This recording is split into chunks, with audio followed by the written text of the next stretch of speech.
રંગીલા રાજકોટમાંથી હત્યાની ચકચારી ઘટના સામે આવી છે, જ્યાં પથ્થરના ઘા મારીને એક યુવકને છૂંદી નાખવામાં આવ્યો અને તેની હત્યા નિપજાવવામાં આવી છે। જો કે રાજકોટના કેકેવી નગર રોડ પાસે એક નેપાળી યુવકની હત્યા કરવામાં આવી। આ બાબતે માલવ્યા નગર પોલીસ એક્ટિવ થઈ છે અને હત્યારાને ઝડપી પાડવા માટે ટેકનિકલ ડેટા, સીસીટીવી અને બાતમીદારોને પોલીસે એક્ટિવ કરી દીધા છે।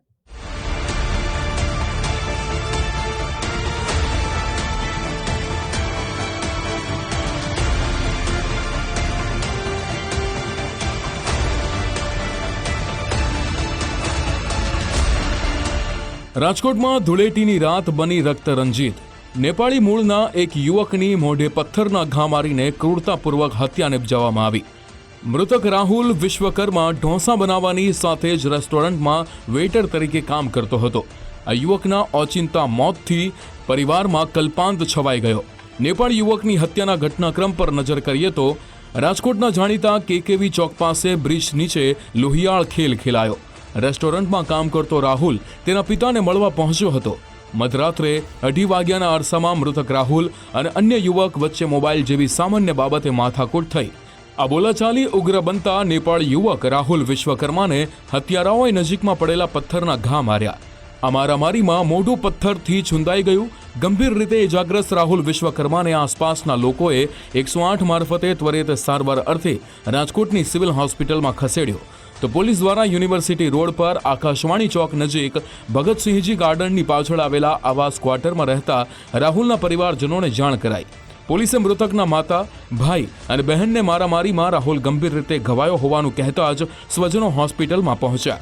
રાજકોટ સિવિલ હોસ્પિટલમાં થોડી સારવાર બાદ વહેલી સવારે રાહુલ વિશ્વકર્માનું નિધન થયું। મૃતકની માતા, બહેન, પિતા, ભાઈ સહિતના પરિવારજનો પોસ્ટમોર્ટમ રૂમની બહાર આક્રંદ કરતા જોવા મળ્યા। મૃતકની બહેન રિંકલે ગુજરાત ફર્સ્ટ સાથે દુઃખી મને વાત કરતા હત્યામાં સંડોવાયેલા દોષિતને વહેલી તકે ઝડપીને આકરી સજા આપવાની માંગણી કરી।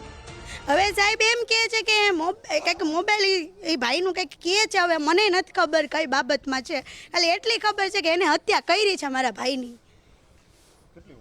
મારા ભાઈની 26 વર્ષ હતી। એ ઢોસામાં જતા હતા, ઢોસામાં નોકરી કરતા હતા વેટરની। ઘરે એટલું કીધું તું કે મમ્મી હું આવું જ છું એમ। હા, આ પ્રકારનો બની ગયો। મારી એટલી જ માંગણી છે કે એ આરોપીને સજા મળવી જોઈએ। કાલ સવારે બીજા કોકના ભાઈને, કોકના દીકરાને, કોકને છીની લેશે એ। ને મારી એટલી જ માંગણી છે કે તમે એને સરકારથી, આ પોલીસથી, બધાથી મારી એટલી જ માંગણી છે કે તમે એને સજા આપો। નેપાળી મૂળના યુવકની કરપીણ હત્યાની જાણકારી મળતા મોટી સંખ્યામાં યુવાનો હોસ્પિટલની બહાર એકઠા થઈ ગયા હતા। રાજકોટમાં વસતા નેપાળી સમાજના પ્રમુખ સંજય રાજ કાર્કીએ રાહુલ વિશ્વકર્માની હત્યામાં સંડોવાયેલા તત્વોને દાખલારૂપ સજા અપાવવાની જાણકારી કરી। બનાવમાં સાહેબ આજ સવારે મને 6 વાગે સિવિલ હોસ્પિટલમાંથી ફોન આવેલો કે તમારો કોઈક નેપાળીનું મર્ડર જેવો બનાવ બન્યો હોય એવો કોઈક વ્યક્તિ આવેલો હોય ઇમરજન્સી વડે। એટલે મને સવારે સિવિલ હોસ્પિટલમાંથી ફોન આવ્યો હતો। એટલે અહીંયા હું આવતા પરિવારજનોને મળ્યો અને અમારા માલવ્યા પોલીસ ચોકનો સ્ટાફ અહીંયા હતો। જાણવા મુજબ સાહેબ ગઈકાલે રાતના કેકેવલ પાસે કોઈ મોબાઈલની સામાન્ય બાબતમાં બેને માથાકૂટ થયેલી અને માથાકૂટમાં માથાના ભાગમાં પથ્થરના બોથા ઘા મારી એનું હત્યા કરવામાં આવેલું છે સાહેબ। મૃતકને ન્યાય મળે અને પરિવારને ન્યાય મળે। જેમના ઘરમાં 26 વર્ષનો યંગ એક એમના કમાવાનો આશરો હોય, એનો જીવનનો આશરો હોય, એ વ્યક્તિ ગુમાવતા એમને બહુ મોટું દુઃખ લાગ્યું છે। સમાજમાં પણ એકદમ દુઃખનું આક્રોશનો સમય માહોલ છવાયેલો છે।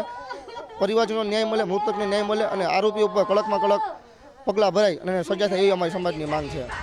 મૃતક રાહુલના અગાઉ લગ્ન થયા બાદ થોડા સમયમાં જ છૂટાછેડા થઈ ગયા હતા।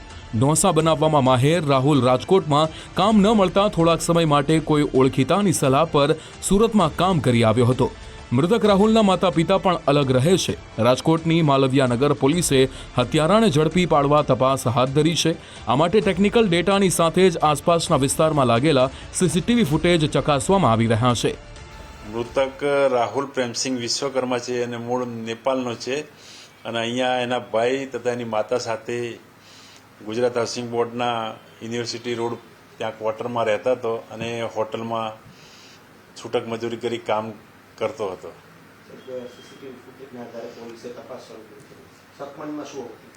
હાલમાં પોલીસે FSL અધિકારી રૂબરૂમાં પંચનામું કરી તેમજ સીસીટીવી ફૂટેજ ચેક કરી અને આરોપીને શોધખોળ ચાલુ છે અને તેમજ આરોપી મળી આવવાની પૂરેપૂરી સંભાવના છે. મૃતક રાહુલ વિશ્વકર્માએ રાજકોટના કાલાવાડ રોડ પર આવેલા પ્રેમ મંદિરની સામે આવેલી એક ઢોસાની લારી પર કામ ધંધે રહેવાનું નક્કી કર્યું હતું. ઘરેથી કામ અર્થે જવાનું કહીને નીકળેલો રાહુલ હવે ક્યારેય પરત આપવાનો નથી એ વાત જાણીને પરિવારજનો રડી રડીને બેહાલ થઈ ગયા છે. રહીમ લાખાણી, ગુજરાત ફર્સ્ટ, રાજકોટ.